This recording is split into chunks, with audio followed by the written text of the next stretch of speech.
Berikut ini adalah pokok-pokok bahasan yang akan disampaikan, yaitu ada dasar dalam kimia katalis, sifat katalis, komponen katalis, fungsi dan pemilihan katalis, cara kerja katalis, penggolongan katalis, dan aplikasi katalis. Baik, sebelumnya kita harus tahu dulu ya tentang kimia katalis. Kimia katalis ini merupakan cabang ilmu kimia yang mempelajari penggunaan katalis untuk meningkatkan laju reaksi kimia tanpa mengubah komposisi akhir produk. Selanjutnya,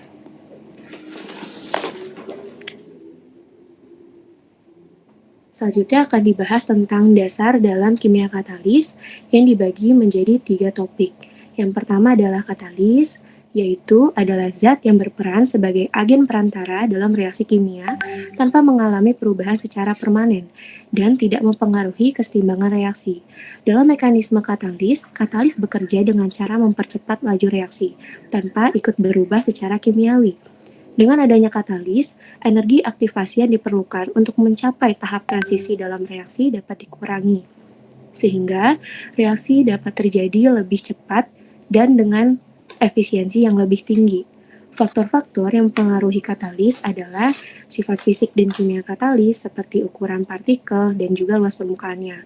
Lalu dipengaruhi oleh faktor lingkungan seperti suhu, tekanan, dan pH larutan yang dapat mempengaruhi laju reaksi dan selektivitas dari katalis.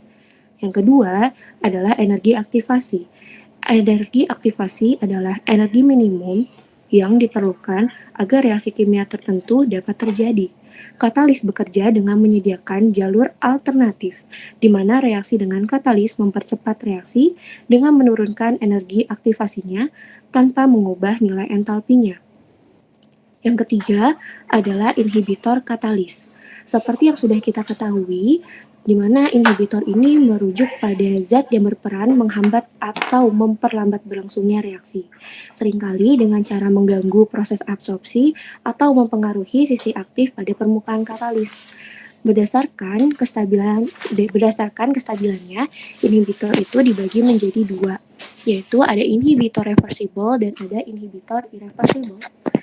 Inhibitor irreversible adalah inhibitor yang reaksi kimianya berjalan satu arah atau tidak dapat balik, di mana setelah inhibitor mengikat enzim atau katalis, inhibitor ini tidak dapat dipisahkan dari sisi aktif katalis. Keadaan ini menyebabkan katalis tidak dapat mengikat substrat atau inhibitor merusak beberapa komponen pada sisi katalitik molekul katalis. Contohnya, penggunaan PMSF dalam kelarutan protein untuk menonaktifkan protease yang mencerna protein. Yang kedua itu inhibitor reversible, di mana inhibitor yang reaksi kimianya ini berjalan dua arah atau dapat balik, bekerja dengan mengikat sisi aktif katalis melalui reaksi reversible, dan inhibitor ini dapat dipisahkan atau dilepaskan kembali dari ikatannya. Contohnya, inhibitor reversible adalah EDTA, yang merupakan senyawa inhibitor bagi katalis golongan protease logam karena kemampuannya dalam mengelat ion logam. Sedangkan berdasarkan cara mempengaruhi reaksi, inhibitor dibagi menjadi 3. Ada inhibitor kompetitif, non-kompetitif, dan unkompetitif. Selanjutnya, berikut ini adalah sifat-sifat dari katalis. Yang pertama adalah katalis tidak mengalami perubahan yang kekal saat reaksi, tetapi mungkin saja terlibat pada mekanisme reaksi. Yang kedua, katalis mempercepat laju reaksi, tetapi tidak merubah jenis dan jumlah dari hasil reaksi. Yang ketiga, katalis ini menurunkan energi aktivasi reaksi, tapi tidak merubah entalpi reaksi, karena katalis menurunkan energi aktivasi dengan mengubah keadaan transisi reaksi, sehingga reaksi dapat berlangsung melalui jalur yang berbeda. Dengan demikian, energi yang dibutuhkan untuk memulai reaksi itu akan berkurang. Yang keempat, katalis mempunyai aksi spesifik, artinya hanya dapat mengkatalisis satu reaksi tertentu. Yang kelima, katalis hanya diperlukan dalam jumlah yang terbatas. Yang keenam, katalis merubah mekanisme reaksi dengan menyediakan tahapan reaksi yang mempunyai energi aktivasi lebih rendah.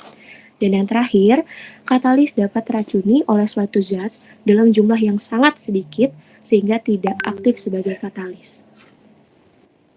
Selanjutnya,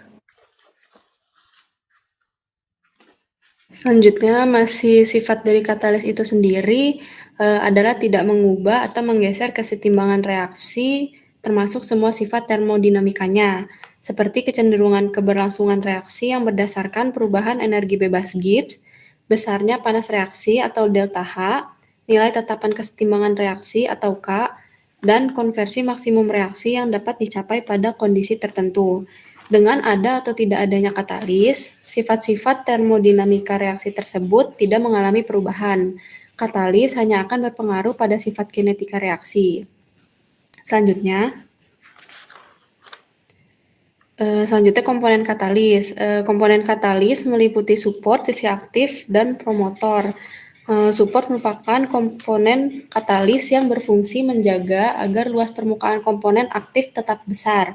Contohnya seperti aluminium oksida, magnesium oksida, kalsium oksida, cesium dioksida, silikon dioksida, dan karbon aktif. Kemudian sisi aktif. Sisi aktif adalah komponen katalis yang berfungsi sebagai sisi yang mengalami aktivitas kimia dan mengemban fungsi utama katalis untuk mempercepat dan mengarahkan reaksi. Contoh sisi aktif yang bersifat konduktor yaitu besi, kobalt, nikel, platina, dan perak. Sisi aktif yang bersifat semikonduktor yaitu CuO, nikel oksida, dan zinc oksida. Dan sisi aktif yang bersifat isolator yaitu silikon oksida, aluminium oksida, dan zeolit. Komponen katalis selanjutnya yaitu promotor. Promotor ini berfungsi untuk meningkatkan aktivitas, selektivitas, dan stabilitas katalis. Contohnya silikon oksida, zirkonium oksida, fosfor, kalium oksida, HCl, ion alkali, palladium, nikel, kobalt, boron, dan kalium. Selanjutnya, terdapat 3 proses katalitik. Yang pertama itu adsorpsi. Adsorpsi ini adalah proses di mana molekul reaktan menempel pada permukaan katalis. Yang kedua merupakan proses reaksi, yaitu proses di mana molekul yang teradsorpsi bereaksi satu sama lain. Dan yang terakhir desorpsi, yaitu proses di mana produk yang dihasilkan terlepas dari permukaan katalis.